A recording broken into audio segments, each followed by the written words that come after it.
Adiós 2020. Te presentamos el resumen de uno de los años más difíciles de la historia reciente. 2020 quedará en la historia como el año del COVID-19. La enfermedad lleva el número del año en que se detectó, 2019, pero fue 2020 el año que se vio trastocado por la pandemia. Confinamientos, mascarillas, alcohol en gel, protocolos de salud, cuarentenas, términos y medidas que irrumpieron en la vida de prácticamente todos los habitantes del planeta. El llamado nuevo coronavirus se propagó primero en Wuhan, megalópolis en el centro de China, donde se detectaron los primeros casos. Desde allí se extendió al resto de Asia y luego a Europa. El 11 de marzo, la Organización Mundial de la Salud declaró a la enfermedad del nuevo coronavirus una pandemia. Para entonces, Italia y España se habían convertido en el epicentro de la pandemia mundial, seguidas por el Reino Unido, donde incluso el primer ministro Boris Johnson resultó contagiado y necesitó cuidados intensivos. Pocos días después, los Juegos Olímpicos de Tokio fueron postergados, algo que solamente había ocurrido durante las guerras mundiales. En la mayoría de los casos, la respuesta de los gobiernos fue drástica. A mediados de abril, cerca del 60% de la población mundial, unos 4.500 millones de personas, llegó a verse afectada por algún tipo de confinamiento. En los primeros meses hubo escasez de materias primas. Faltaban mascarillas, insumos médicos y hasta respiradores, fundamentales en los casos más graves. En algunas ciudades colapsaron los hospitales, pero también los sistemas mortuorios. De a poco, entre cuarentenas, aislamientos y confinamientos, millones de personas debieron adaptarse a la nueva normalidad. Los principales puntos turísticos del mundo quedaron vacíos, los autos desaparecieron de la mayoría de las avenidas, los comercios cerraron, los eventos deportivos fueron cancelados. La gente se acostumbró a contactarse desde las ventanas o a través del internet. Hubo conciertos, shows, bodas y festejos de cumpleaños a distancia. Después de Europa, el COVID-19 golpeó de lleno en América, con miles de casos y muertes en Ecuador, México y Perú. Brasil y Estados Unidos han sido los países más afectados del continente. Tuvieron en común que sus presidentes Jair Bolsonaro y Donald Trump minimizaron el peligro de la enfermedad y defendieron el uso de la cloroquina, un medicamento rechazado por la comunidad científica internacional. Ambos resultaron contagiados, pero se recuperaron. El año también será recordado por históricas protestas contra el racismo en Estados Unidos, a raíz de la muerte de George Floyd, el 25 de mayo. La imagen de Derek Chauvin, un policía blanco de Minnesota, asfixiando a Floyd durante 8 minutos y 46 segundos se volvió viral y generó indignación. Miles salieron a las calles de todo Estados Unidos y luego en otros países, todos unidos bajo la consigna Black Lives Matter, denunciando así la brutalidad policial y reclamando justicia e igualdad. En varias ciudades las protestas no cedieron y no dan señales de que vayan a terminar. El primer semestre también estuvo marcado por tensiones diplomáticas. El 3 de enero, el general iraní Qasem Soleimani fue asesinado por un dron estadounidense. Soleimani era considerado un hombre clave de la influencia iraní en Oriente Medio. El Pentágono aseguró que el general desarrollaba planes para atacar diplomáticos estadounidenses. Mientras tanto, en Teherán, miles de personas salieron a las calles para protestar por el asesinato. En medio del aumento de la tensión, el 8 de enero un avión ucraniano se estrelló tras despegar en la capital iraní.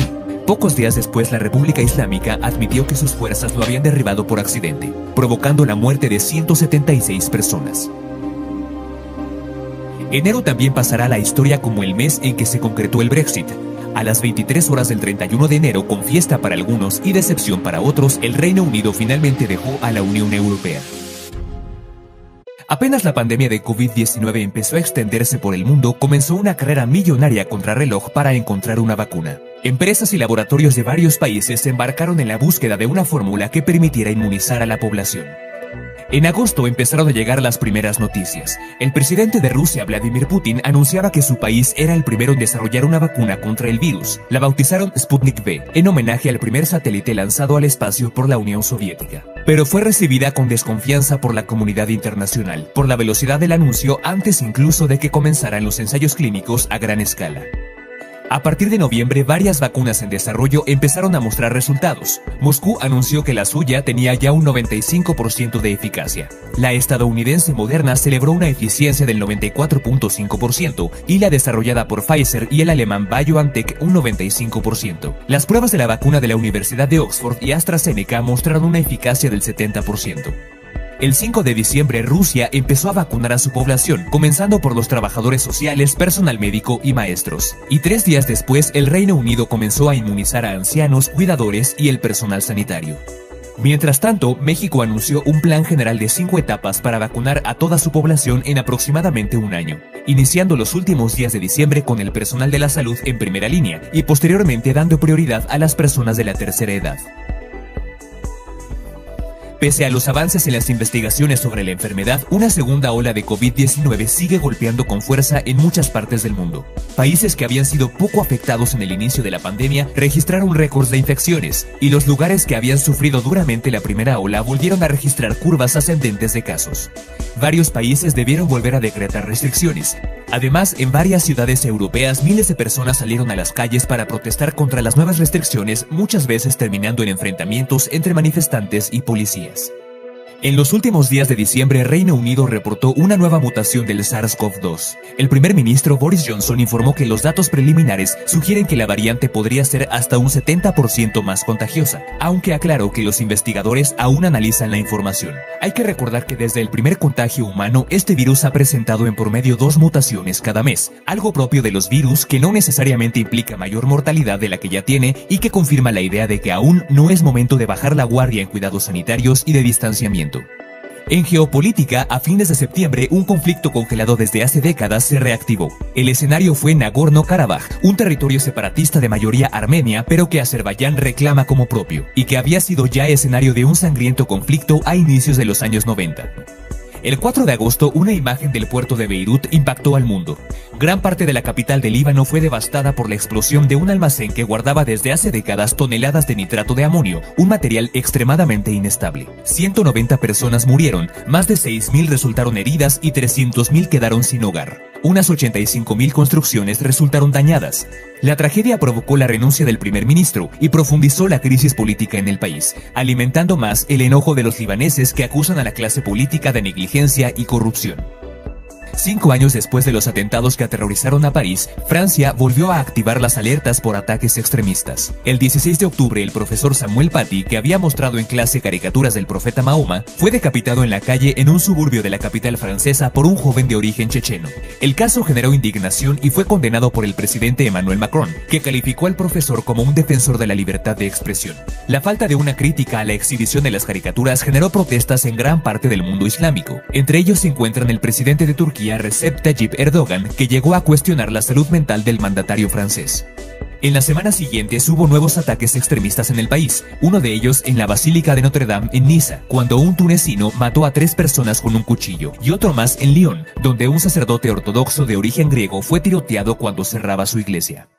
A finales de 2020, los estadounidenses fueron a las urnas para las elecciones más importantes en décadas. Del lado del Partido Republicano, el presidente Donald Trump apostó por 4 años más de mandato. Las primarias demócratas incluyeron inicialmente a más de 20 postulantes, pero finalmente se impuso la candidatura del ex vicepresidente de Barack Obama, Joe Biden. La senadora por California, Kamala Harris, que se había postulado como candidata, terminó siendo elegida por Biden como aspirante a la vicepresidencia. La pandemia del COVID-19 marcó toda la campaña y especialistas creen que fue decisiva para el resultado final. Ante el miedo de los contagios el día de la votación, el 3 de noviembre, más de 100 millones de estadounidenses decidieron votar de forma anticipada. La participación marcó varios récords en el voto por correo y en la cantidad de personas que fueron a las urnas el día de la elección, la mayor en más de 100 años. El inicio del escrutinio mostraba un escenario favorable a los republicanos y la noche de las elecciones Trump reivindicó la victoria. Pero con el correr de los días y el conteo de los votos anticipados, la situación se invirtió en varios estados que se volcaron hacia Biden, entre ellos Arizona, Georgia, Nevada y Pensilvania, decisivos para el anuncio de la victoria del demócrata. Trump se negó a aceptar la derrota, no hizo el tradicional discurso de concesión y cuestionó los resultados en varios estados. De todas formas, Biden inició la transición y comenzó a preparar a su equipo para asumir el poder en enero.